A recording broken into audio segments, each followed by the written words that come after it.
समय की आज की आराधना हम आरंभ करेंगे। हमारा आरंभ परमेश्वर पिता, परमेश्वर पुत्र, परमेश्वर पवित्र आत्मा के नाम से होवे, आमीन। हे यहोवा, तेरी करुणा और तेरा किया हुआ उद्धार तेरे वचन के अनुसार मुझको मिले, तब मैं अपने नाम धराई करने वालों को कुछ उत्तर दे सकूंगा, क्योंकि मेरा भरोसा तेरे वचन पर है। मुझे अपने सत्य वचन कहने से न रोक, क्योंकि मेरी आशा तेरे नियमों पर है। आइए प्रार्थना के साथ आज की सभा की हम शुरुआत करेंगे। अनुग्रहकारी जीवित सामर्थ्य पिता परमेश्वर, एक बार फिर से हम आपके निकट हम आते हैं, धन्यवाद करते हैं पिता आज के दिन के लिए, समय के लिए, इस अवसर के लिए।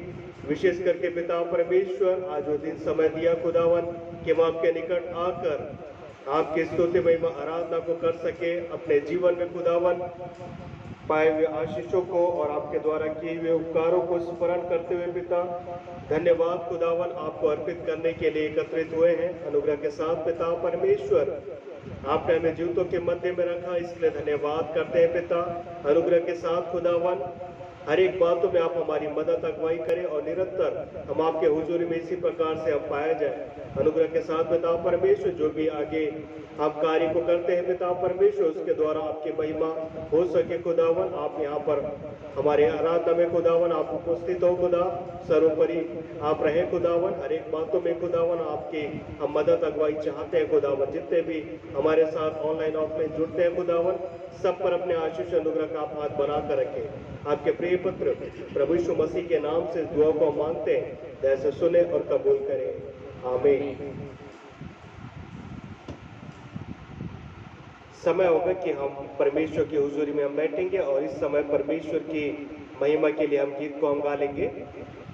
गिन गिन के स्तुति करूं बेशुमार तेरे दानों के। इस गीत को हम मिलकर प्रभु की महिमा के लिए हम गा लेंगे। गिन गिन के स्तुति करूं बेशुमार तेरे दानों के लिए, अब तक तूने संभाला मुझे।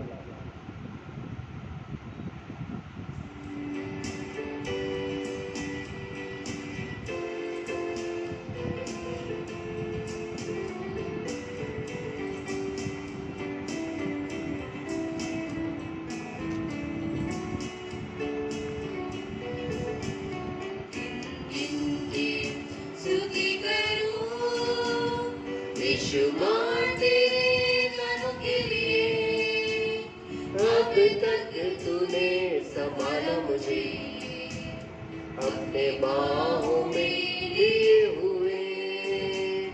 अब तक तूने संभाला मुझे, अपने बाहों में लिए हुए।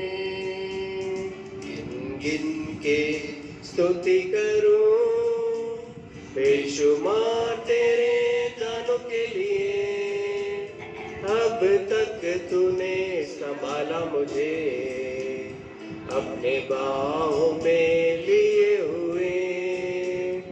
अब तक तूने संभाला मुझे, अपने बाहों में लिए हुए।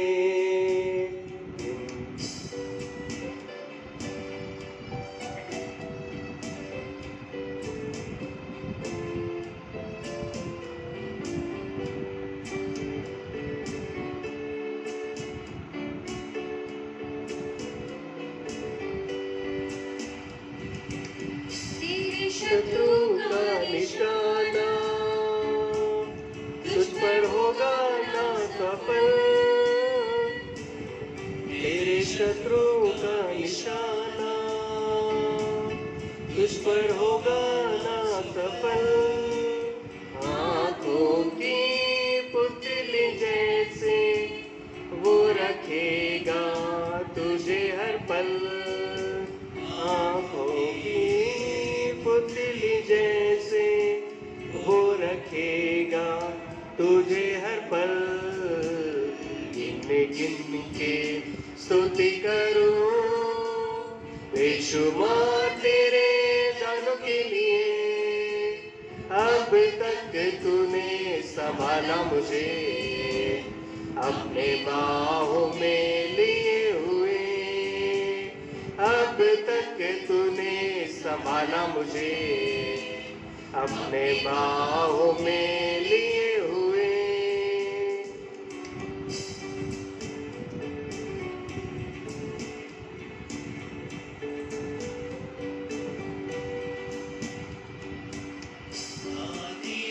बन के आए जिंदगी के फिकर,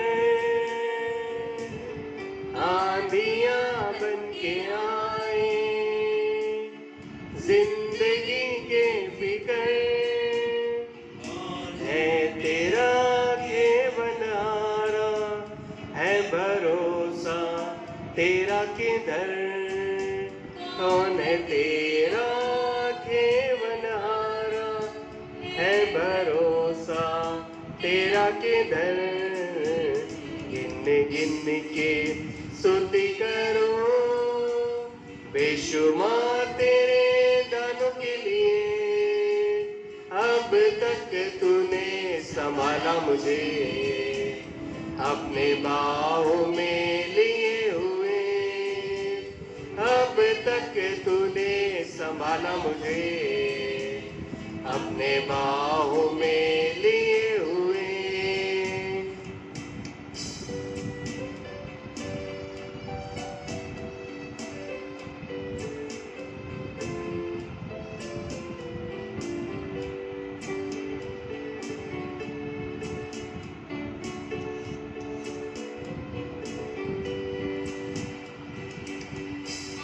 तुझे जो मिटाने वो शस्त्र होंगे बेअसर,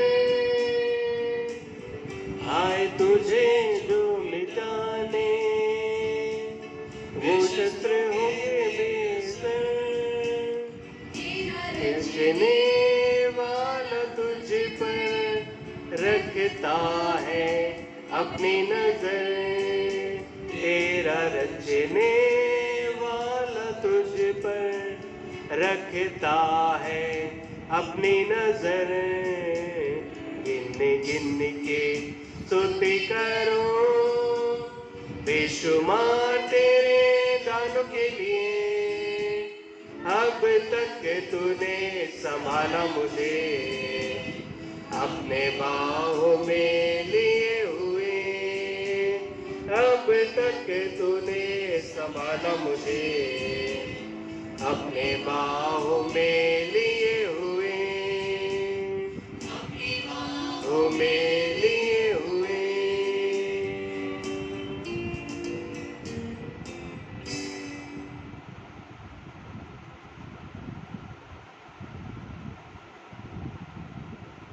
परमेश्वर पिता का धन्यवाद इसी प्रकार से निरंतर अपने जीवन के द्वारा करने वाले हो सके। अब समय होगा कि हम परमेश्वर की महिमा के लिए हम गीत को एक और गा लेंगे। जीवन का मेरे तू रखवाला, हर पल तू मेरा विधाता। इस गीत को भी हम प्रभु की महिमा के लिए हम गा लेंगे। जीवन का मेरे तू रखवाला, हर पल तू मेरा विधाता है। वही है हमें लेकर अपने साथ लेकर चलने वाला परमेश्वर है। तो हम मिलकर उस परमेश्वर की महिमा स्तुति करने वाले हो सके। जिसमें गर्ल्स के पार्ट है जो कि ओवरलैप पार्ट है। जीवन का मेरे तू रखवाला।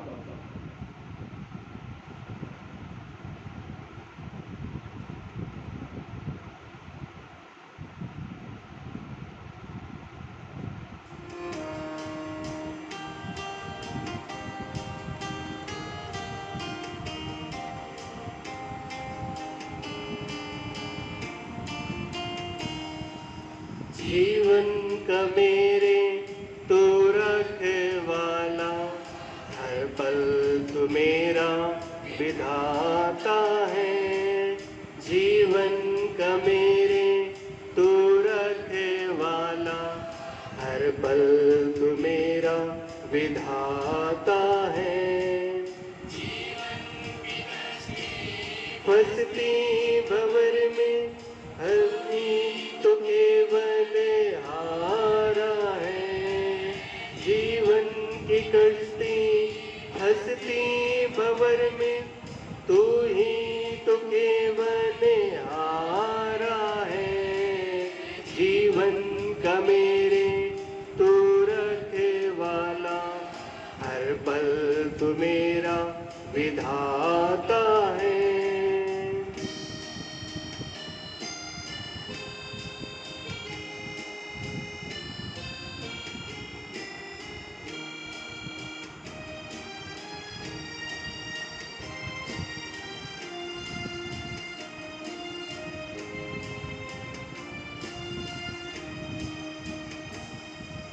जीवन जो होता उदास,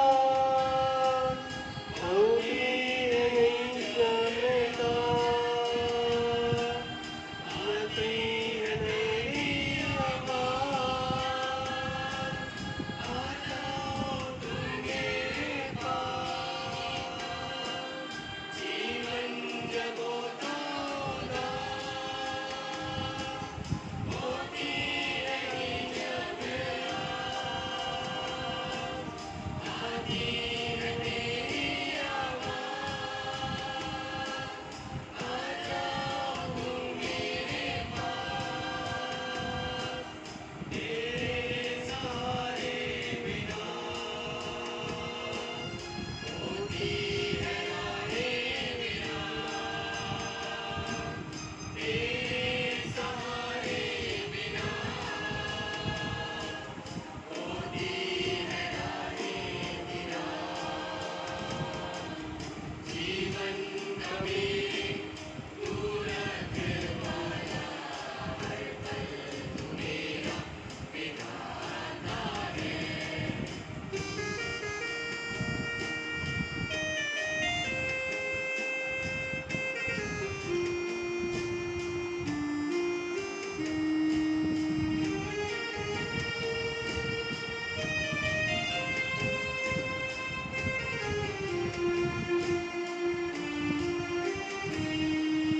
जीवन का मेरा तुझ बिन नहीं कोई ये तमन्ना मेरी, गाता रहूं तेरे गीत। जीवन का मेरा तुझ बिन नहीं कोई ये तमन्ना मेरी, गाता रहूं तेरे गीत। तुझको न छोड़ूं कभी, नाता न टूटे कभी। तुझको न छोड़ूं कभी, नाता न टूटे कभी।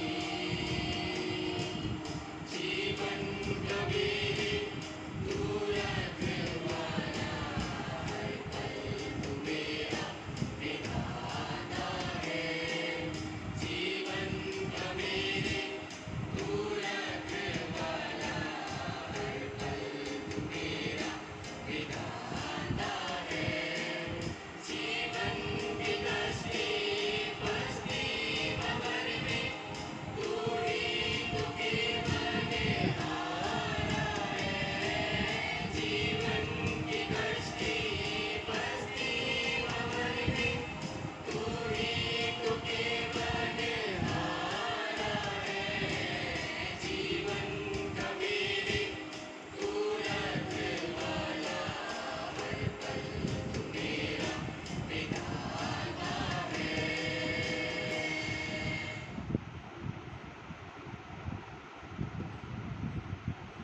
हम इसी प्रकार से परमेश्वर की हुजूरी में बैठेंगे और परमेश्वर की महिमा के लिए एक और हम गीत गा लेंगे।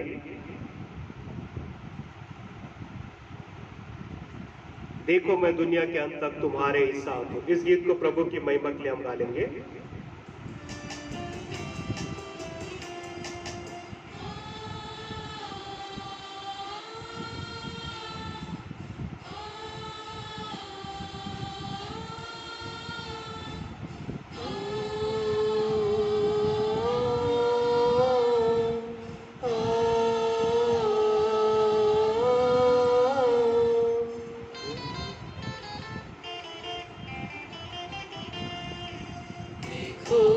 दुनिया के तक तुम्हारे साथ हूँ। देखो मैं दुनिया के अंत तक तुम्हारे साथ हूँ। न घबराना तुम, न डरना कभी, न घबराना तुम, न डरना कभी। मैं आऊंगा लेने फिर से तुम्हें। देखो मैं दुनिया के अंत तक तुम्हारे साथ हूँ। देखो मैं दुनिया के अंत तक तुम्हारे साथ हूँ।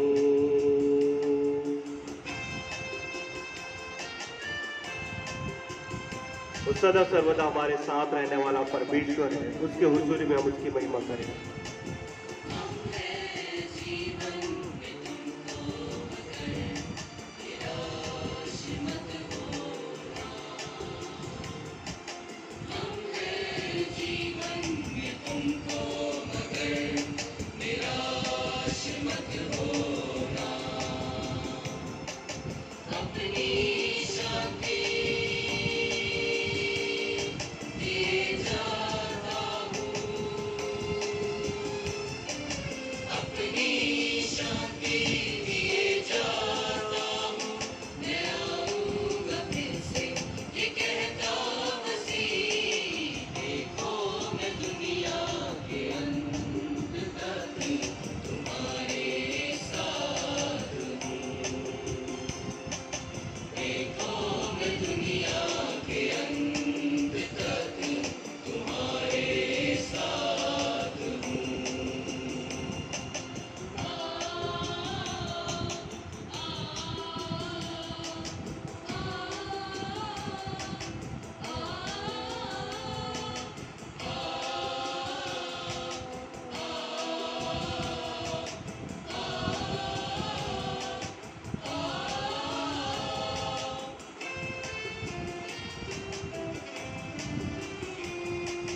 इंतजार है हमको मसीह तेरे आने का। इंतजार है हमको मसीह तेरे आने का। तू आएगा फिर से लिखा है वचन में। तू आएगा फिर से लिखा है वचन में। ले जाने को तुमको अपने घरी। देखो मैं दुनिया के अंत तक तुम्हारे साथ हूँ। देखो मैं दुनिया के अंत तक तुम्हारे साथ हूँ। तुम्हारे साथ हूँ। तुम्हारे साथ हूँ। तुम्हारे साथ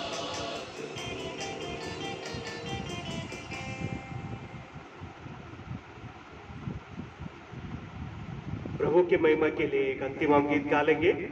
है मेरा वही ठिकाना, मेरा यीशु है जहाँ, सियोन देश में रहता है वो। इस गीत को भी हम प्रभु की महिमा के लिए हम गालेंगे। है मेरा वही ठिकाना।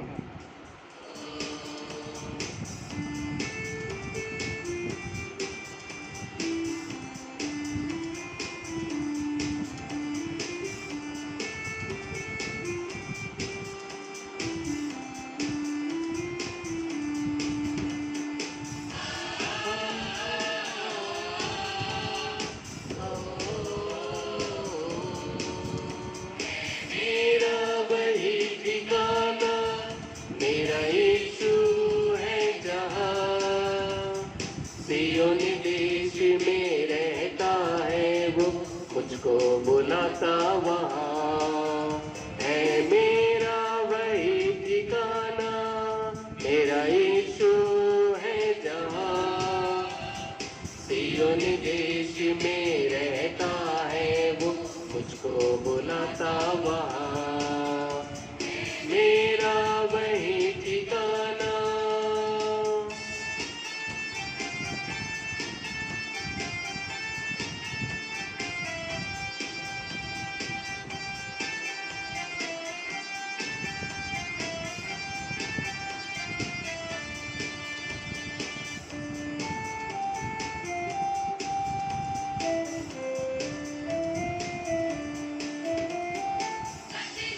का मौसम है सदा और बिखरे हैं कांटे वहाँ, मौसम रहता बहारों का, फूलों की वर्षा वहाँ। पतझड़ का मौसम है सदा और बिखरे हैं कांटे यहाँ, मौसम रहता बहारों का, फूलों की वर्षा वहाँ।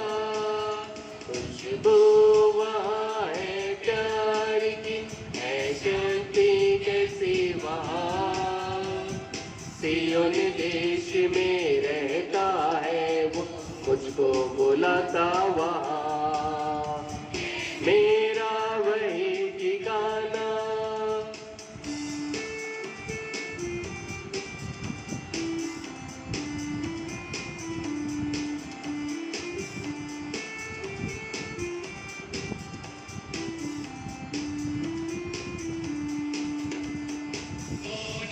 के सिंहासन पर मेरे प्रभु विराजे हैं, दाहिने हाथ में उनके मेरे यीशु विराजे हैं।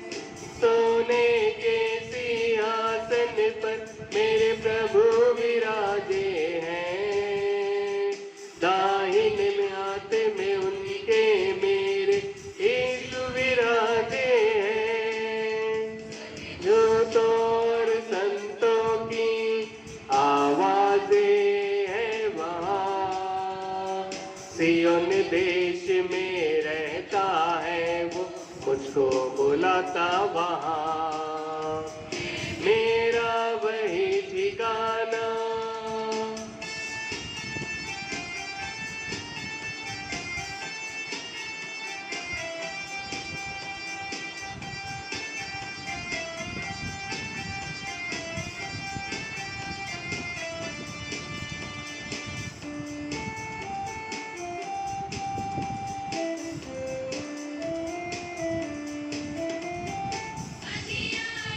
मौसम है यहाँ और बिखरे हैं रोशन यहाँ, झिलमिल झिलमिल चमके तारे, चमक रहे हैं वहाँ।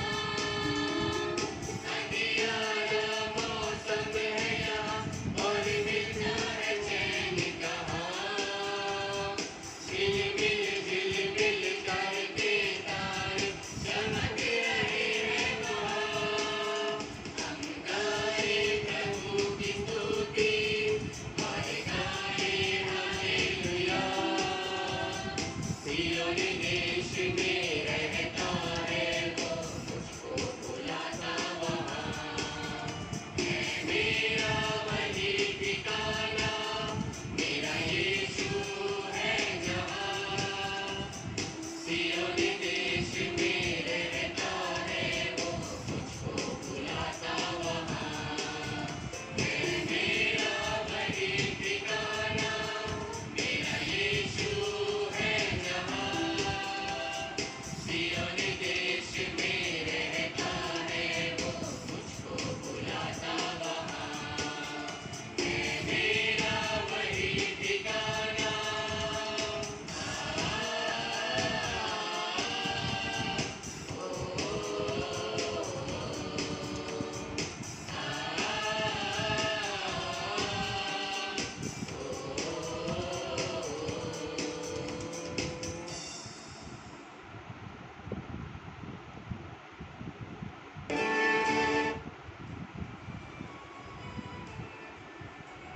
समय होगा कि हम उत्तरवादी पाठ हम निकाल लेंगे। उत्तरवादी पाठ के लिए जो स्थल लिया गया है भजन संहिता 115 इसे हम उत्तरवादी पाठ के रूप में हम पढ़ लेंगे।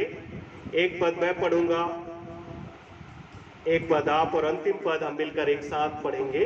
भजन संहिता 115 जहाँ लिखा है, हे यहोवा हमारी नहीं वरन अपने ही नाम की महिमा अपनी करुणा और सच्चाई के निमित्त कर। जाति जाति के लोग क्यों कहने पाए, उनका परमेश्वर कहाँ रहा। हमारा परमेश्वर तो स्वर्ग में है, उसने जो चाहा वही किया। उन लोगों की मूर्तें सोने चांदी की तो है, वे मनुष्य के हाथ की बनाई हुई है। उनके मुंह तो रहता परंतु वे बोल नहीं सकती, उनकी आंखें तो रहती परंतु वे देख नहीं सकती। उनके कान तो रहते हैं परंतु वे सुन नहीं सकती, उनके नाक तो रहती है परंतु वे सुन नहीं सकती। उनके हाथ तो रहते हैं परंतु वे स्पर्श नहीं कर सकती, उनके पांव तो रहते हैं परंतु वे चल नहीं सकती, उनके कंठ से कुछ शब्द नहीं निकल सकती। जैसे वे हैं वैसे ही उसके बनाने वाले हैं, और उन पर सब भरोसा रखने वाले वैसे ही हो जाएंगे। हे इस्राएल, यहोवा पर भरोसा रख, तेरा सहायक और ढाल वही है। हे हारून के घराने, यहोवा पर भरोसा रख, तेरा सहायक और ढाल वही है।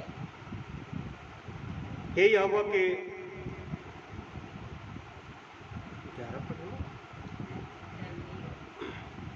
हे यहोवा के डरवैयो, यहोवा पर भरोसा रखो, तुम्हारा सहायक और ढाल वही है। यहोवा ने हमको स्मरण किया है, वह आशीष देगा, वह इस्राएल के घराने को आशीष देगा, वह हारून के घराने को आशीष देगा। क्या छोटे क्या बड़े, जितने यहोवा के डरवैये हैं वह उन्हें आशीष देगा। यहोवा तुमको और तुम्हारे लड़कों को भी अधिक बढ़ाता जाए। यहोवा जो आकाश और पृथ्वी का करता है, उसके ओर से तुम आशीष पाए हो। स्वर्ग तो यहोवा का है, परंतु पृथ्वी उसने मनुष्यों को दी है। मृतक जितने चुपचाप पड़े हैं, वे तो यहाँ की स्तुति नहीं कर सकते। अंतिम पद हम मिलकर एक साथ पढ़ेंगे। परंतु हम लोग यहाँ को अब से लेकर सर्वदा तक धन्य कहते रहेंगे, यहाँ की स्तुति करो। अब समय होगा कि हम प्रार्थना के लिए हम जाएंगे। प्रार्थना के लिए जो विषय हम स्मरण रखते हैं, आज की आराधना और वचन हेतु हम आशीष की हम प्रार्थना कर लेंगे। देश में और राज्य में जो होने वाले चुनाव है, हम उनके लिए दुआ करेंगे कि परमेश्वर शांति पूर्वक सारी बातों को संपन्न करे, और 5 राज्यों में जिस प्रकार जो चुनाव होने जा रहे हैं, हर एक बातों में परमेश्वर मदद अगुवाई करे। जितने बीमार, अस्वस्थ और मौसमी बीमारी से जो घिरे हुए हैं, हम उनके लिए चंगाई के लिए हम प्रार्थना करेंगे। पूरे विश्व में शांति और बेदारी आ सके, इसलिए हम दुआ करेंगे। खास करके जबकि इस्राएल फिलिस्तीन में जो युद्ध का माहौल जो चल रहा है, हम उसके लिए शांति बहाल की हम प्रार्थना परमेश्वर से करेंगे। जितने विद्यार्थी परीक्षार्थी आज जो एग्जाम दिला रहे हैं, उनके भविष्य, उनके रोजगार के लिए हम प्रार्थना करेंगे। आज जिनका जन्मदिन है, विवाह की वर्षगांठ है, या उन्हें अपने कार्यों में सफलता, पदोन्नति मिली है, हम सारे बातों के लिए हम आशीष के लिए हम प्रार्थना करेंगे। और जितने प्रचार के माध्यम है, प्रभु सब बातों में आशीषित करे, ताकि परमेश्वर का वचन हर एक व्यक्ति तक पहुंच सके। सारे विषयों को हम प्रार्थना में स्मरण रखेंगे। आइए हम प्रार्थना में जाएंगे।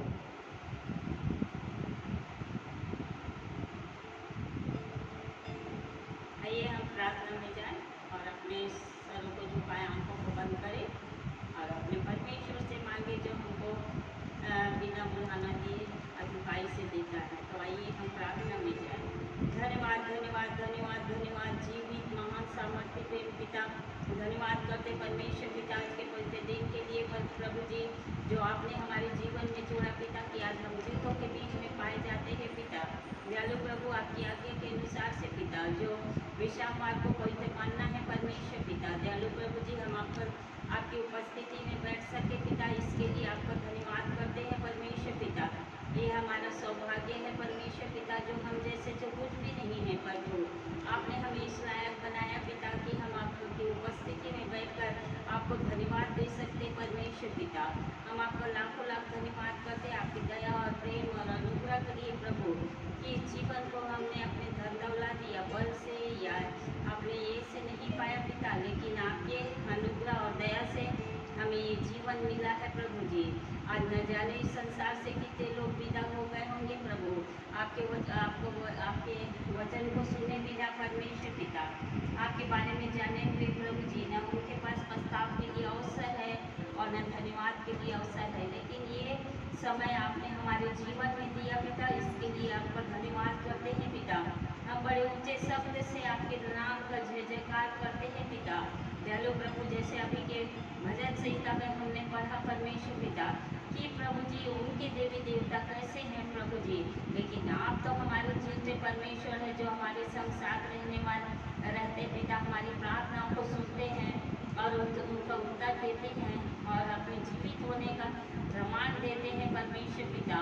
दयालु प्रभु जी, हम आपका धन्यवाद करते हैं पिता, ऐसे जीवित और महान और पवित्र परमेश्वर के हम मानने वाले उनके पुत्र और पितरी और संतान कहलाते हैं प्रभु जी, इसके लिए आपका धन्यवाद करते हैं परमेश्वर पिता।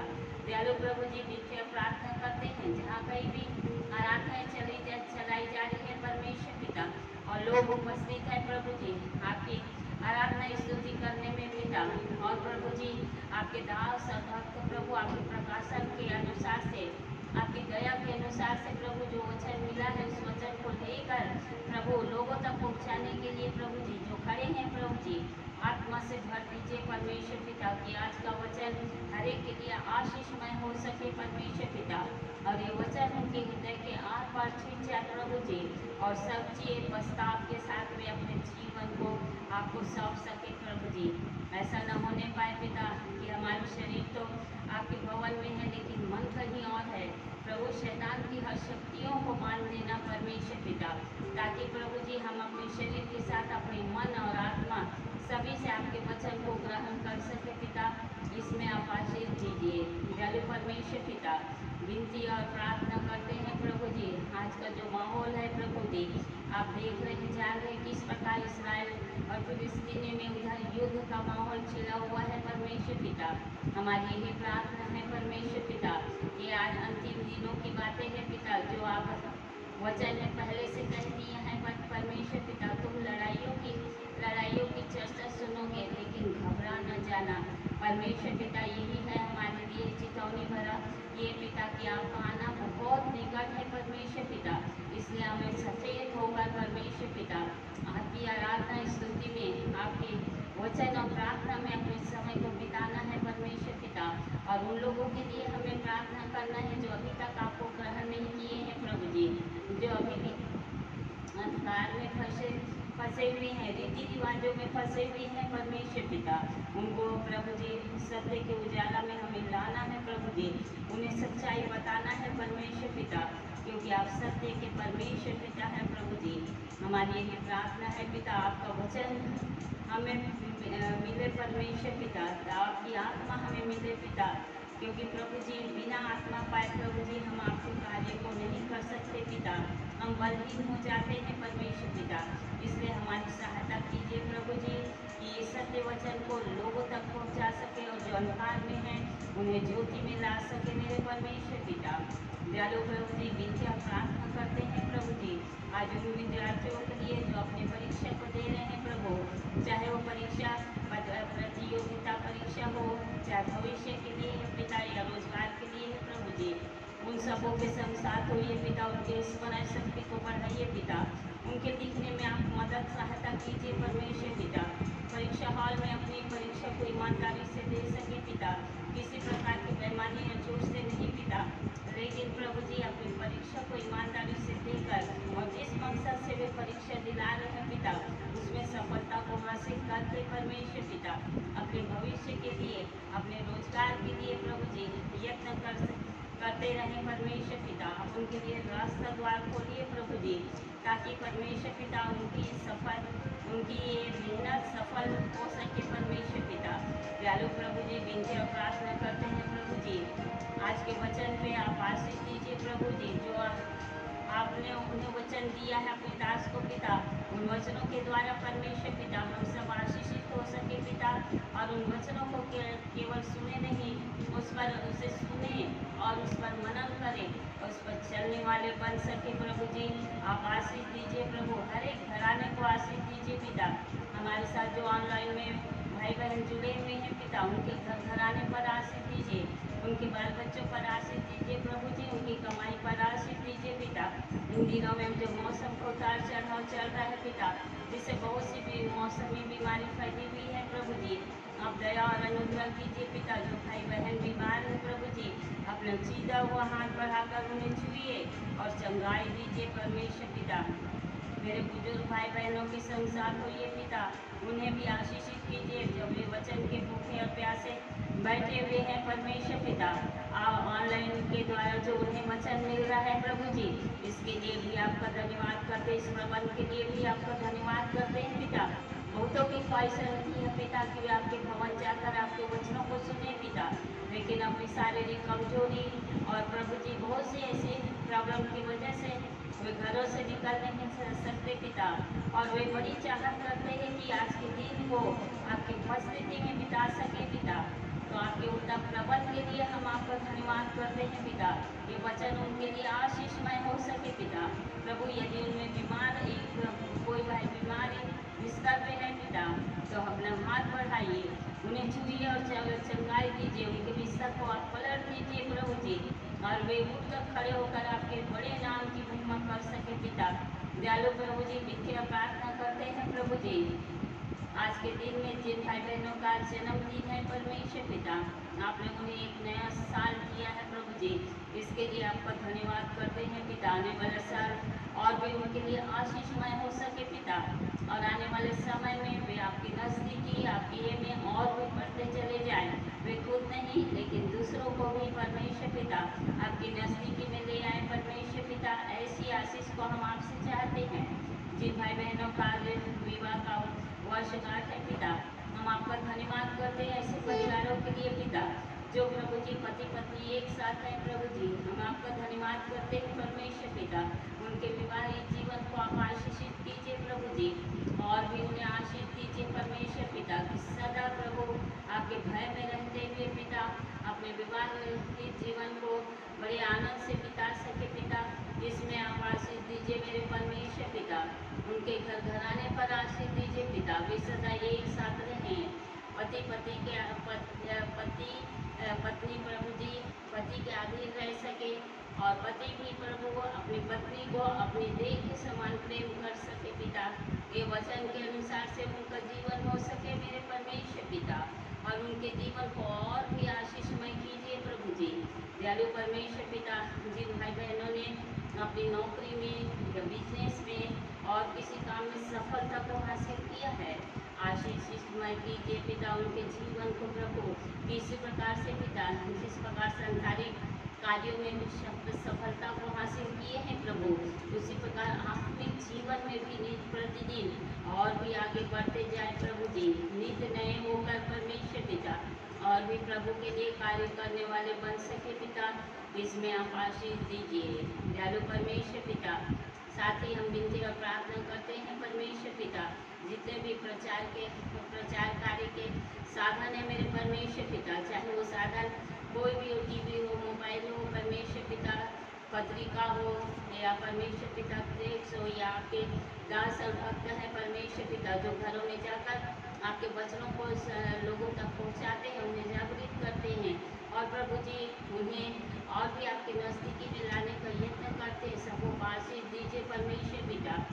प्रभु जी और भी परमेश्वर पिता ये साधन बढ़ने पाए पिता, कि एक एक के पास प्रभु आपका सत्य वचन पहुंच सके प्रभु, और जो अभी तक अंधकार में है, जो नहीं जान सके परमेश्वर पिता कि सच्चाई क्या है, वे सच्चाई को जान सके, और प्रभु आपको ग्रहण करके पिता आपकी ये में आ सके पिता। दयालु प्रभु परमेश्वर पिता, अभी भी लोग अंधकार में जी रहे हैं पिता, और हम निश्चित होकर अपने घरों में बैठे हैं पिता, हमें सामर्थ दे, हमें जलन दे परमेश्वर पिता, ऐसी कि उन्हें भी परमेश्वर पिता जो अंधकार में अभी तक चले हैं प्रभु, उनको हम ज्योति में ला सके, सत्य को बता सके मेरे परमेश्वर पिता, ताकि हम सत्य के द्वारा परमेश्वर पिता और प्रभु आपके नाम को आगे बढ़ा सके मेरे प्रभु।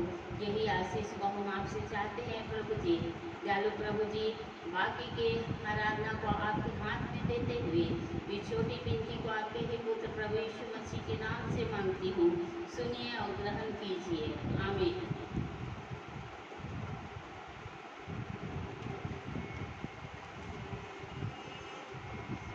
अब समय है कि शास्त्र पठन में हम जाएंगे, जो कि आज स्थल लिया गया है। वो पाया जाता है होशे नबी की पुस्तक 14 अध्याय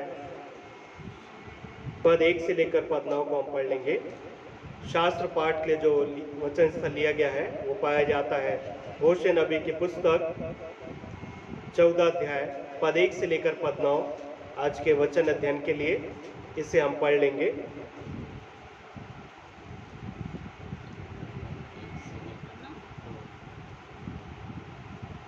हे इस्राएल, अपने परमेश्वर यहोवा के पास लौट आ, क्योंकि तूने अपने अधर्म के कारण ठोकर खाई है। बातें सीखकर और यहोवा की ओर लौटकर उससे कह, सब अधर्म दूर कर अनुग्रह से हमको ग्रहण कर, तब हम धन्यवाद रूपी बलि चढ़ाएंगे। असुर हमारा उद्धार न करेगा, हम घोड़ों पर सवार न होंगे और न फिर अपनी बनाई हुई वस्तुओं से कहेंगे तुम हमारे ईश्वर हो, क्योंकि अनाथ पर तू ही दया करता है।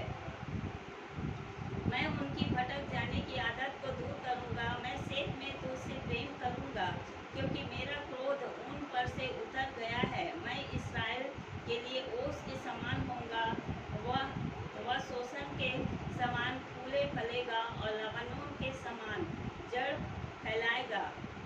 उसकी जड़ के पौधे फूट कर निकलेंगे, उसकी शोभा जैतून की सी और उसकी सुगंध लबानोन की सी होगी। जो उसकी छाया में बैठेंगे वे अन्य के समान बढ़ेंगे, वे दाखलता के समान फूले फलेंगे और उनकी कृति लबानोन के दाख मधु की सी होगी।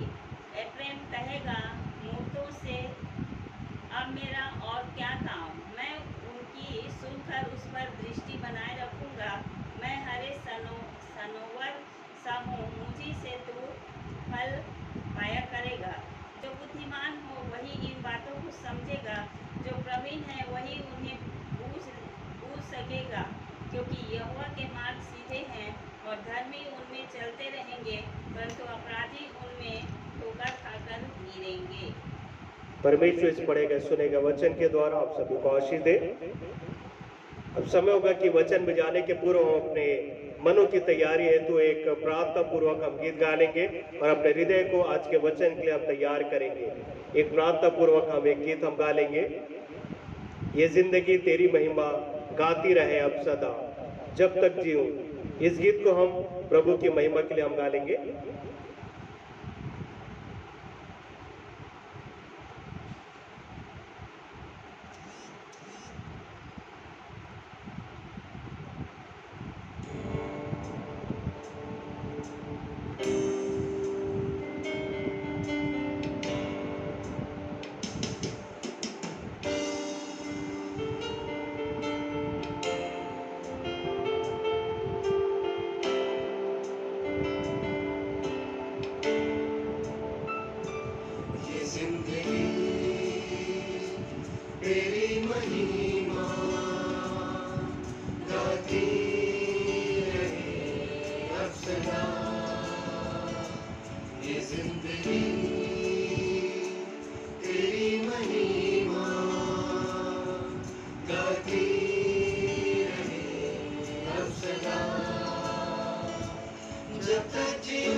तेरी महिमा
समय होगा कि हम आज के वचन में हम जाएंगे।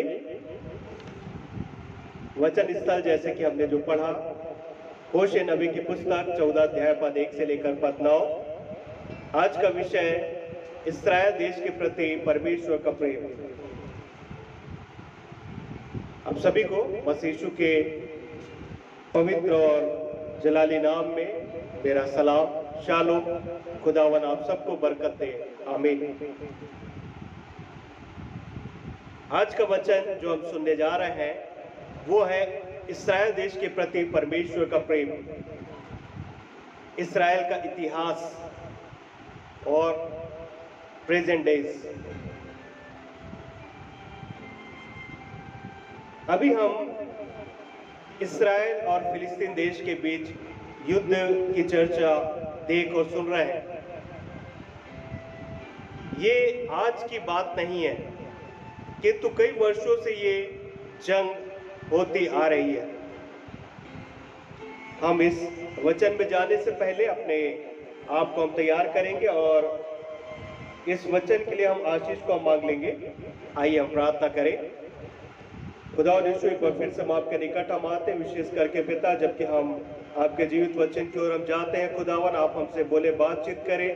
खुदावन आपकी मर्जी को खुदावन इस वचन के द्वारा हम जान सकें। उन्हें दे पिता परमेश्वर, जितने भी हमारे साथ ऑनलाइन में जुड़े हैं खुदावन, ये समय सबके लिए बरकत भरा और खुदावन आत्मिक उन्नति के लिए रहे पिता, हम यही प्रार्थना करते हैं। धन्यवाद करते हैं पिता, सारी बातों में आप हमारी मदद अगुवाई करें। आपके प्रिय पुत्र प्रभु यीशु मसीह के नाम से इस दुआ को मांगते हैं, जैसे सुने और कबूल करें, आमीन।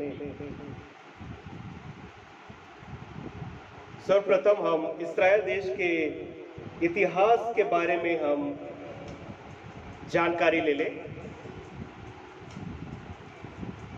यहूदी धर्म का इतिहास आज से लगभग 4 से 5 हजार साल, एक उससे भी ज्यादा पुराना माना जाता है। यहूदी जो लोग हैं वो परमेश्वर यहोवा की उपासना करते हैं। परमेश्वर ने अब्राहम के जरिए अपने मर्जी के द्वारा इस्राएल देश का जो निर्माण कराना चाहते थे।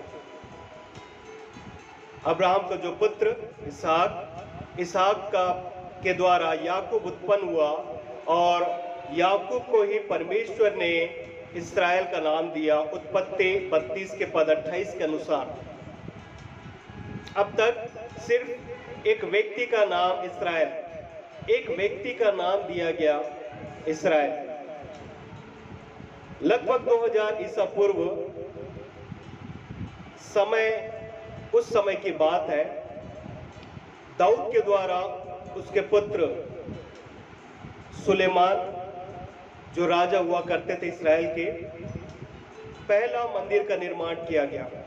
राजा दाऊद को ये प्रकाशन मिला, लेकिन जो बनाया गया पहला परमेश्वर के लिए मंदिर, जबकि तंबुओं में परमेश्वर का निवास स्थान रहा करता था और स्वयं राजा महल में रहा करते थे, तो इस बात को उन्हें लगा कि हम क्यों ना परमेश्वर के लिए एक बड़ा मंदिर बनाए जहां परमेश्वर की उपस्थिति पाई जाए, परमेश्वर की वेदी वहां पर पाया जाए। और राजा सुलेमान के द्वारा पहला मंदिर का निर्माण कराया गया, जो कि इस्राएलियों के लिए, यहूदियों के लिए एक गोल्डन पीरियड था।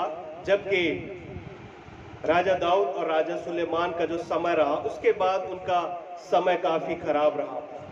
तब से यरूशलेम यहूदी, इस्लाम और क्रिश्चियनों के लिए एक पवित्र स्थल आज भी बना हुआ है। इस्लामिक लोगों का मानना है कि उनके अंतिम पैगंबर मोहम्मद इसी स्थान यरूशलेम से जन्नत गए थे, ये उनका मानना है। यहूदियों का मानना है कि अंतिम जो पैगंबर वो नहीं है, किंतु अंतिम समय में मसीहा आने वाला, ये उनका मानना, उनका सोच है यहूदियों का। यहूदी क्यों शुरुआत से सताए जा रहे हैं? कारण उन्होंने यीशु को, प्रभु यीशु मसीह को मसीहा के रूप में स्वीकार नहीं किया, अर्थात उनका इनकार किया। यहूदियों ने मसीह की शिक्षा को गलत बताया, इस कारण वे यहूदी धर्म पर एक बड़ा श्राप बना हुआ है। 931 BC यहूदी धर्म के लोग दो समुदाय में बंट गए। पहले एक ही समुदाय में रहा करते थे, फिर वो यहूदी धर्म दो समुदाय में बंट गया, एक इस्राएल और दूसरा यहूदा।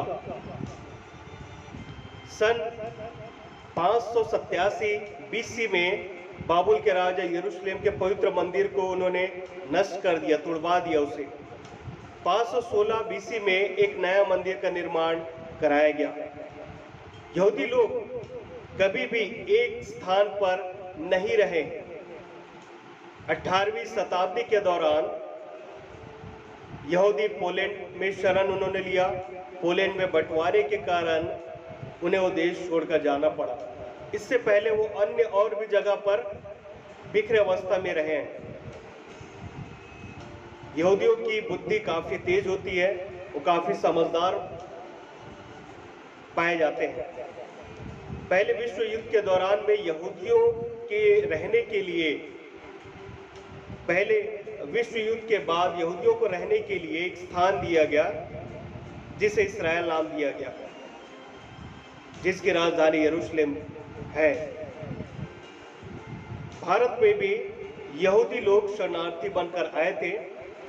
2500 साल पहले दक्षिण भारत में कोच्चि शहर में उन्होंने पहली बार कदम रखा। एक शरणार्थी बनकर वहां पर वो आए। 20वीं शताब्दी तक इंडिया में इनकी जनसंख्या लगभग 70,000 तक पहुंच चुकी थी। हिटलर ने, हम जो जानते हैं हिटलर के विषय में, हिटलर ने 60 लाख से अधिक यहूदियों को मरवा दिया था। एक चेंबर में उन्हें रख दिया जाता था और वहां पर एक जहरीली गैस छोड़ दिया जाता था, जिसके कारण लगभग हिटलर ने 60 लाख से अधिक यहूदियों को मरवा दिया था। उस घटना को ज्यूस होलोकॉस्ट के नाम से भी जानते हैं। वो दिन यहूदियों के लिए और इतिहास के लिए बहुत एक काला दिन रहा मित्रों। यहूदी लोगों के लिए एक बात खास है, वे अपना धर्म बदलने के बदले अपने आप को मर जाना, मरवा देना ये कबूल करते हैं। वे अपना धर्म को नहीं बदलना चाहते, भले उसके लिए वो मर जाना कबूल करते हैं। यहूदियों के मंदिर को सिनागोग कहा जाता है, जहां पर वो अपने परमेश्वर की आराधना करते हैं। उनके पवित्र ग्रंथ को तोरा के नाम से हम जो जानते हैं। वेस्टर्न वॉल, जो कि पवित्र मंदिर जो बनाया गया, उसके एक तरफ की सिर्फ दीवार खड़ी हुई है, जहां यहूदी प्रार्थना के लिए आते हैं, जिसे वीपिंग वॉल भी कहते हैं, जहां पर वो अपने सिर को उस पर सजदा करते हुए, झुकते हुए वहां पर अपने प्रार्थना को परमेश्वर के पास रखते हैं और अपने प्रेयर को वहां के दीवार के सुराखों में वहां पर अपने उन बातों को वो रखते हैं कि प्रभु बहुत हो गया, मसीहा अब तू आ, हम तेरा इंतजार कर रहे हैं। ये उनकी प्रार्थना हुआ करती है। मूर्ति पूजा के सख्त के खिलाफ रहते हैं तथा आज भी ये सर्कमसिजन खतना करते हैं।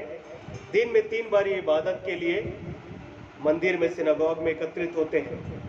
पूरी दुनिया में यहूदियों की जनसंख्या 14.6 मिलियन है, जो वर्ल्ड पॉपुलेशन का 0.2% ही है।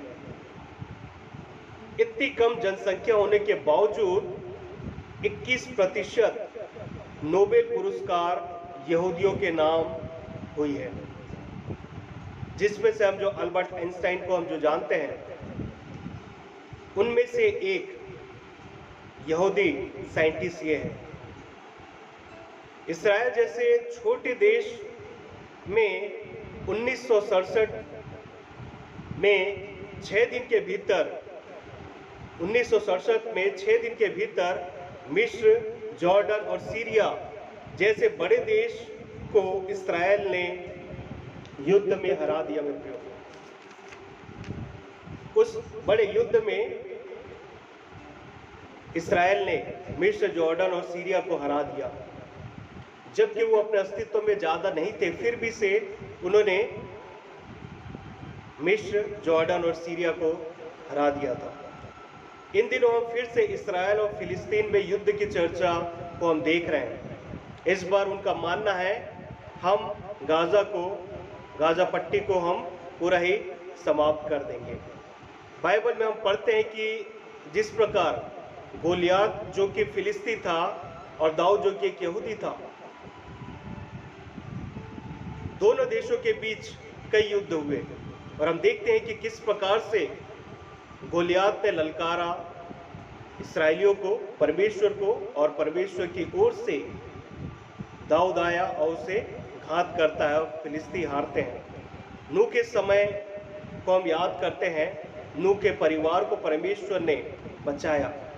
8 लोग वहाँ से बचाए गए जल प्रलय के द्वारा, वहाँ से वो निकले, वहाँ से परमेश्वर ने बढ़ाया। नूह के पुत्र को हम जानते हैं, शेम, हाम, येपेत। उसमें से जो फिलिस्ती हैं वो हाम के वंशजों में से हैं।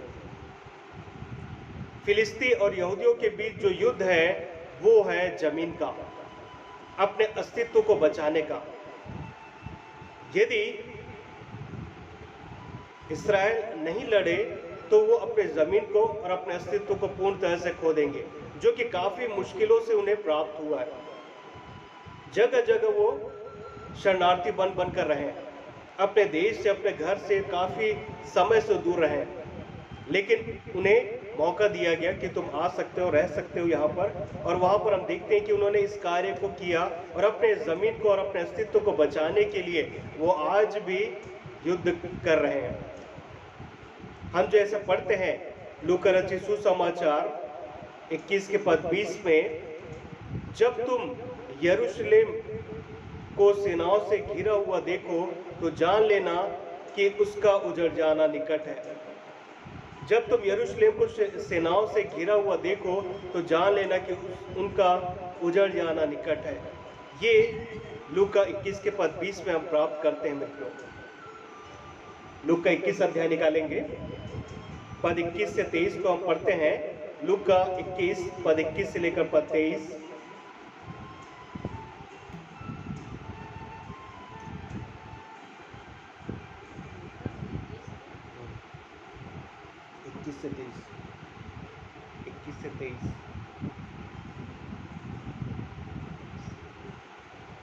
तब जो यहूदिया में हो वे पहाड़ों पर भाग जाए, और जो यरूशलेम के भीतर हो वे बाहर निकल जाएं, और जो गांव में हो वे उसमें न जाए, क्योंकि यह बदला लेने के ऐसे दिन होंगे जिसमें लिखी हुई सब बातें पूरी हो जाएगी। उन दिनों में जो गर्भवती और दूध पिलाती होगी उनके लिए हाय हाय, क्योंकि देश में बड़ा क्लेश और इन लोगों पर बड़ा प्रकोप होगा। वे तलवार के कौर हो जाएंगे और सब देश के लोगों में बंदी होकर पहुंचाए जाएंगे, और जब तक अन्य जाति का समय पूरा न हो तब तक यरूशलेम अन्य जातियों से रौंदा जाएगा। यहाँ पर हम जो देखते हैं कि जो भी सारी बातों को हम जो आज देख रहे हैं, ये वचन में कई समय पहले प्रभु यीशु मसीह ने कई नबियों के द्वारा पहले से ही कह दिया गया है। मत्ती 24 के पद 6 को भी हम जानते हैं, मत्ती 24 के पद 6 को, जहां आज के विषय में कुछ बात हम पढ़ते हैं। मत्ती 24 पद 6,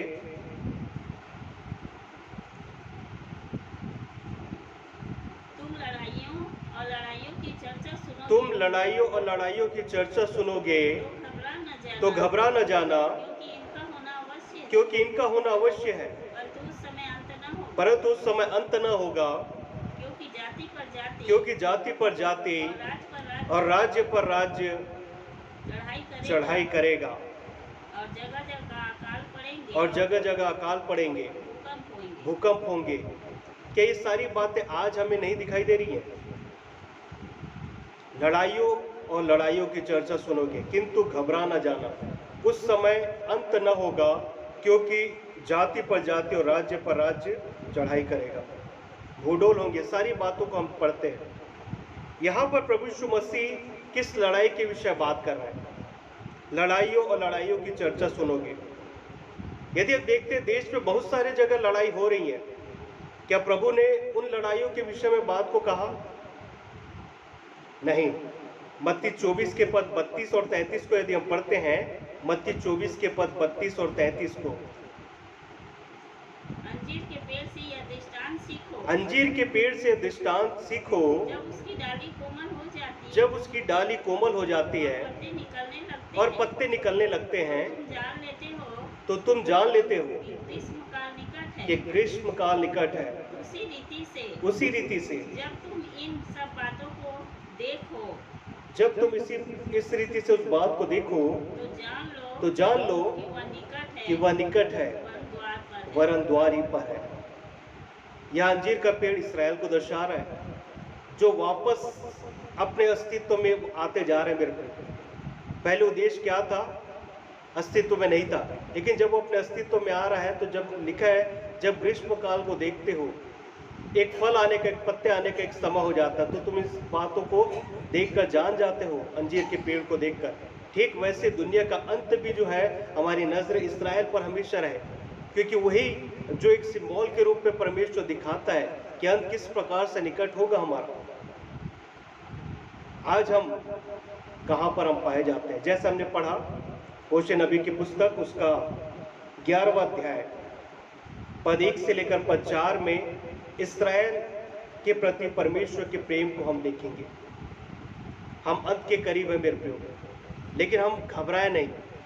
परमेश्वर हमारे साथ है और हम तैयारी के साथ रहें। हम जो देखेंगे कि इसराइल देश के प्रति परमेश्वर का प्रेम किस प्रकार से, होशे नबी की पुस्तक 11वां अध्याय पद 1 से पद 4 में, जहां में परमेश्वर का वचन बताएगा। जब इसराइल बालक था तब मैंने उससे प्रेम किया। पहली बात जो हम देखते हैं, इसराइल देश के प्रति परमेश्वर का जो प्रेम, वो कैसा? बालकपन से प्रभु ने इसराइल से प्रेम किया। जब से परमेश्वर ने उसका उदय किया, जब से परमेश्वर ने उनका विकास किया, बनाया, तब से परमेश्वर ने इसराइल से प्रेम किया। मेरे प्रियो, एक बालक के समान परमेश्वर ने इसराइल से प्रेम किया। इसराइल देश के प्रति परमेश्वर का प्रेम बहुत बड़ा है। हम इस पद में हम जो देखते हैं, पद 1 में हम जो इस बात को पढ़ते हैं, फिर आगे अपने पुत्र को मिस्र से बुलाया, और अपने पुत्र को मिस्र से बुलाया। यहाँ पर हम जो इस बात को पढ़ते हैं, मिस्र से बुलाया, हम देखते हैं प्रभु यीशु मसीह को जब वो पैदा हुआ, यरूशलेम में पैदा हुआ, और वहां पर हम क्या देखते हैं कि कुछ समय के लिए परमेश्वर ने कहा कि मिस्र में वो चले जाए। जब हेरोदेस की मृत्यु हुई, उसके पश्चात वो वापस आए, इसराइल से छुड़ाया। ठीक वैसे हम जो देखते हैं, इसराइलियों को जो हम देखते हैं कि वो मिस्र की गुलामी में थे, जबकि गुलामी में थे, परमेश्वर ने वहां से इसराइलियों को छुड़ाया। उनकी गुलामी की जो जिंदगी को जो हम देखते हैं, वो हमेशा बिखरे अवस्था में रहे। परमेश्वर से वादा खिलाफी उन्होंने किया, मूर्ति पूजक हो गए, पराये जातियों से उन्होंने विवाह करना प्रारंभ किया। तो हम इसी प्रकार जो देखते हैं, परमेश्वर का क्रोध उन पर भड़कता है और वो परमेश्वर ने दंड के रूप में कुछ बातों को दिखाता है। लेकिन यहाँ वचन बताता है कि परमेश्वर ने मिस्र से इसराइलियों को छुड़ाया। यह परमेश्वर का इसराइल देश के प्रति प्रेम। फिर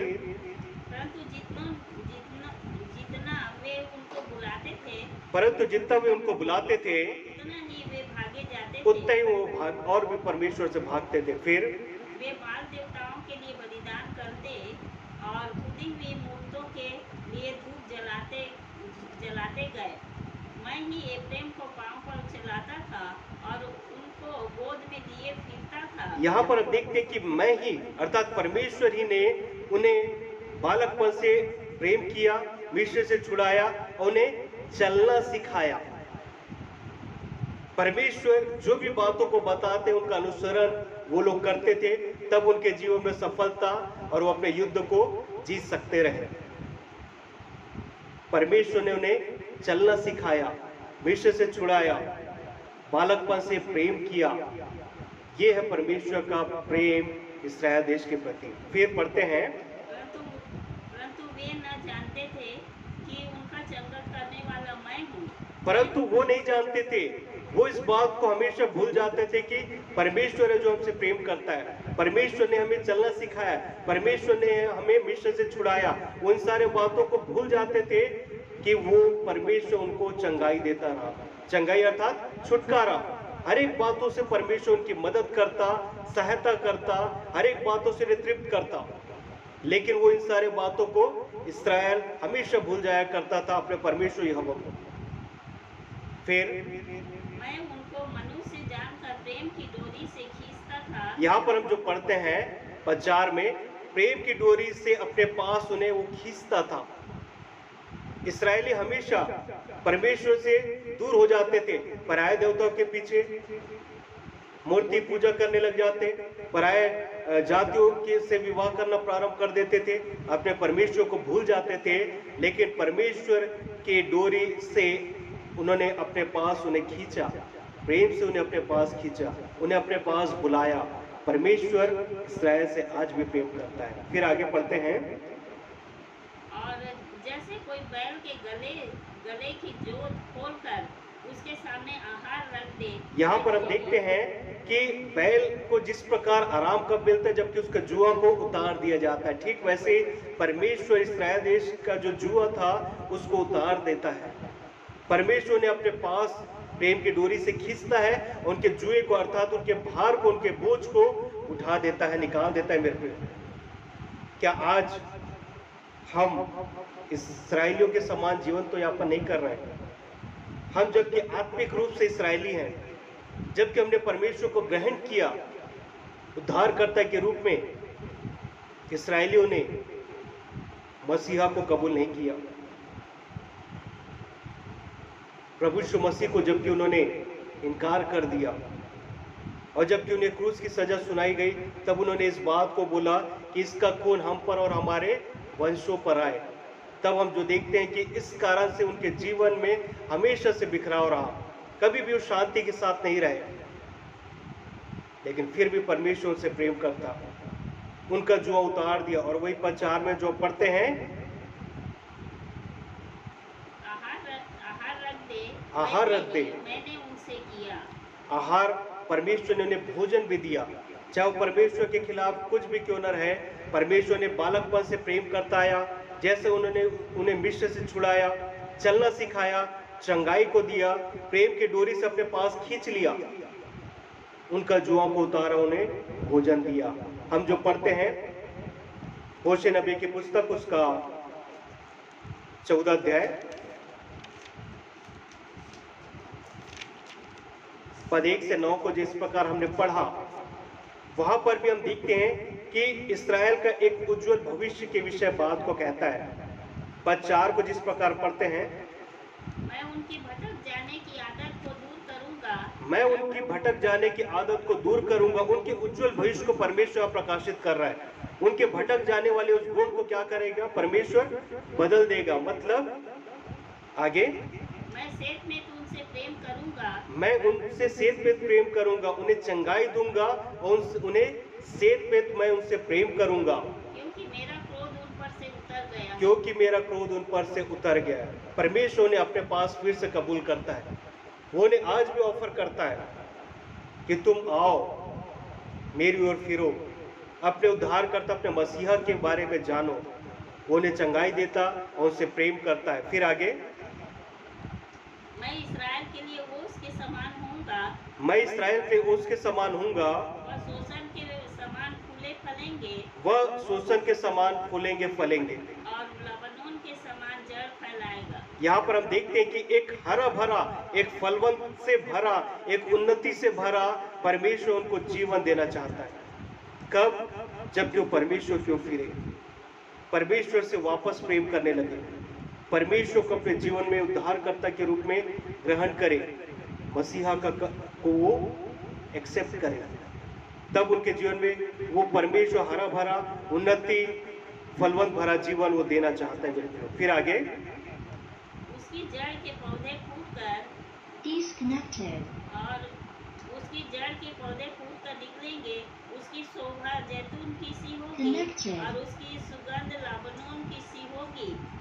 यहाँ पर हम देखते हैं कि एक सुंदरता भरा जीवन परमेश्वर इस्राएल को देना चाहता है और एक फलवंत जीवन परमेश्वर के लिए रखना चाहता है। परमेश्वर पद 7 को भी हम जैसे पढ़ते हैं, जो उसकी छाया में बैठेंगे वे अन्य के समान बढ़ेंगे, जो उसकी छाया में बैठेंगे वे अन्य के समान बढ़ेंगे, वे दाखलता के समान फूले फलेंगे, वे दाखलता के समान फलेंगे फूलेंगे, और उनकी प्रीति लाबानोन के दाख मधु की सी होगी। वो बढ़ते जाएंगे। मतलब परमेश्वर अपने साथ में उनको संगति देना चाहता है। परमेश्वर ने चंगाई, प्रेम, हरा भरा, उन्नत, सुंदरता, फलवंत और पवित्र संगति देना चाहता है व्यक्तियों को। परमेश्वर इस्राएल देश के प्रति जो अपने प्रेम को प्रकट करता है और उसके उज्जवल भविष्य को यहाँ पर चित्रण करता है, होशे नबी के द्वारा सारी बात को प्रकाशन करता है। ये बात कहीं ना कहीं आज हम इन बातों को देखते हैं। आज हम कहाँ पर हम पाए जाते हैं? जैसे हम यूहन्ना 4 के पद 22 को हम जैसे जानते हैं, यूहन्ना रचित सुसमाचार के पद 22 में क्यों आज हम इस्राएल के साथ खड़े हैं? Why we are stand with Israel? हम आज इस्राएल के साथ क्यों खड़े हैं? यूहन्ना 4 के पद 22 में जैसे लिखा है, तुम जिसे नहीं जानते उसकी आराधना करते हो, और हम जिसे जानते हैं उसकी आराधना करते हैं, क्योंकि उद्धार यहूदियों में से है। यहाँ पर हम देखते हैं 4 के पद 22 में जैसे लिखा गया है, तुम जिसे नहीं जानते उसकी आराधना करते हैं, उसकी आराधना करते हो, क्योंकि उद्धार यहूदियों में से, क्योंकि उद्धार यहूदियों में से है। क्यों हम इस्राएल के साथ खड़े हैं? क्योंकि लिखा है वचन, क्योंकि उद्धार यहूदियों में से है। जबकि उद्धार यहूदियों में से है, अर्थात परमेश्वर इस जाति के द्वारा है, और हम क्या देखते हैं? उन्हीं के द्वारा हमारे जीवन में उद्धार है। हम अपने आप को जांचें, अपने उद्धारकर्ता परमेश्वर को जाने, हम अपने जीवन को परमेश्वर के हाथ में हम सौंपे। आज हम इस्राएल के हम प्रार्थना करें, शांति बहाली की हम दुआ परमेश्वर से मांगे, क्योंकि पवित्र मंदिर का निर्माण फिर से होते चला जा रहा है। वहाँ पर सारी बातों के यदि हम देखते हैं, पढ़ते हैं, जानते हैं, सुनते हैं, तो वहाँ पर सारी बातों की तैयारी की जा रही है। जैसे इस्राएल पहले था, आज वैसा नहीं है। परमेश्वर ने फिर से कलेक्ट कर दिया। जितने लोग बिखरे अवस्था में थे सबको वापस वो एकत्रित करते जा रहे हैं, और वापस वहां पर जितने जो 12 गोत्र के जो बिखरे हुए लोग थे उनको एकत्रित कर और उस मंदिर का निर्माण वो अच्छी रीति से कर रहे हैं। अपने परमेश्वर यहोवा के हम जबकि हम उपासना करते, आराधना करते प्रभु यीशु मसीह की, तो हम अपने आप को तैयार करें, हम इस्राएल के साथ खड़े रहें, उनके लिए प्रार्थना करें और अपने जीवन को परमेश्वर के हाथ में हम सौंपें, क्योंकि परमेश्वर ने हमें आत्मिक रीति से एक इस्राएली बनाया है। परमेश्वर इस वचन के द्वारा आप सभी को आशीष देवे। आमीन।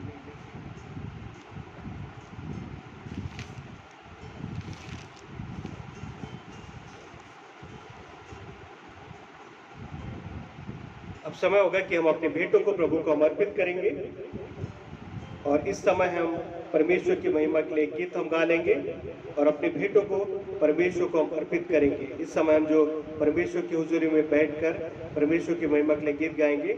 सेनाओं का यहोवा हमारे संग संग है, याकूब का परमेश्वर हमारा ऊंचा गढ़ है। इस गीत को हम परमेश्वर की महिमा के लिए हम गा लेंगे और अपने भेंटों को प्रभु को हम अर्पित करेंगे।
आइए इस भेंट के लिए हम दुआ करेंगे।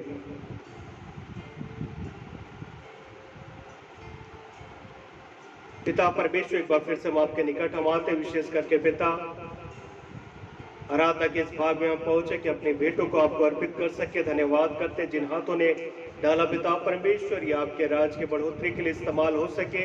अनुग्रह के साथ खुदावन हम निरंतर अपने मन में जैसा हम ठानते हैं वैसे ही विचार करते हुए पिता परमेश्वर आपको हर्ष के साथ अर्पित करने वाले हो सके खुदावन, और निरंतर आप हमारे इन भेंटों को ग्रहण करें खुदा, ये हम चाहते हैं खुदावन। और हमारे कार्य कमाई पर आप आशीष बरकत दे, हमारी सारी आवश्यकताओं की भरपूरी आप समय पर प्रदान करने वाले हो सके खुदावन।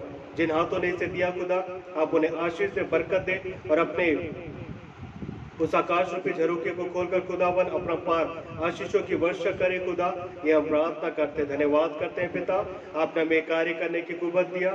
जो भी सहन हुआ खुदावन, आपके राज के बढ़ोतरी के लिए हमने जो भेंट को अर्पित किया, इसे आप ग्रहण करें, हम ये प्रार्थना करते हैं। धन्यवाद करते हैं पिता, आपने हमारी प्रार्थना को सुना। आपके प्रिय पुत्र प्रभु यीशु मसीह के नाम से इस दुआ को हम मांगते, दया से सुने और कबूल करें, आमीन।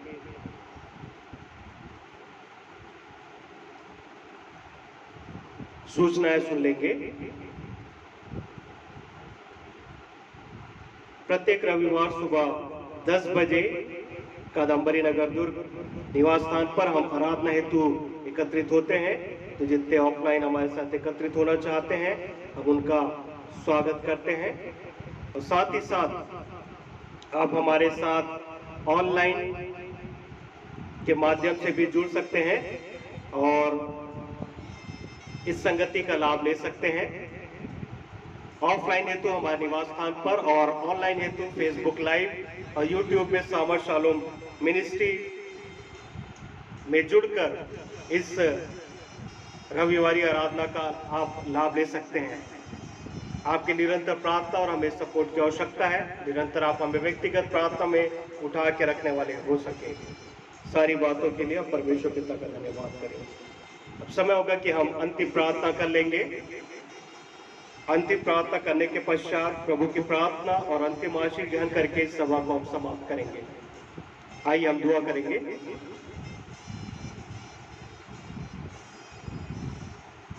खुदा और यीशु, एक बार फिर से हम आपके निकट हम आते हैं, धन्यवाद करते हैं पिता, आज आपकी ओर से खुदावन एक दिन मिल सका, इसमें हम मगन और आनंदित है खुदावन कि हम जूतों के मध्य में पाए जाते हैं। धन्यवाद करते हैं पिता कि हम आपको धन्यवाद देने के लिए, अपने होठों का फल आपको अर्पित करने के लिए आपके पास उपस्थित हो सके खुदा, इसलिए धन्यवाद करते हैं। अनुग्रह के साथ पिता परमेश्वर संपूर्ण आराधना में आपकी उपस्थिति हमारे मध्य में पाई गई, इसके लिए धन्यवाद करते हैं पिता। जो भी हमने स्तुति रूपी गीत गाए, इसके लिए धन्यवाद करते हैं पिता, आप उसे ग्रहण करें। और धन्यवाद करते हैं पिता आपके जीवित कलाम के लिए। आराधना के सारे भागों में पिता परमेश्वर हम आपकी उपस्थिति में इसी प्रकार से बैठे धन्यवाद करते हैं आपके जीवित कलाम के लिए खुदावन। आपकी मर्जी को आपके वचन के द्वारा पिता परमेश्वर हमने जाना, और पिता परमेश्वर इस वचन की आशीष अनुग्रह सुनने वाले प्रत्येक लोगों पर पहुंचे, हम यही प्रार्थना करते हैं। धन्यवाद करते हैं खुदावन। आज के दिन जितने विश्वासियों का झुंड पिता परमेश्वर आपकी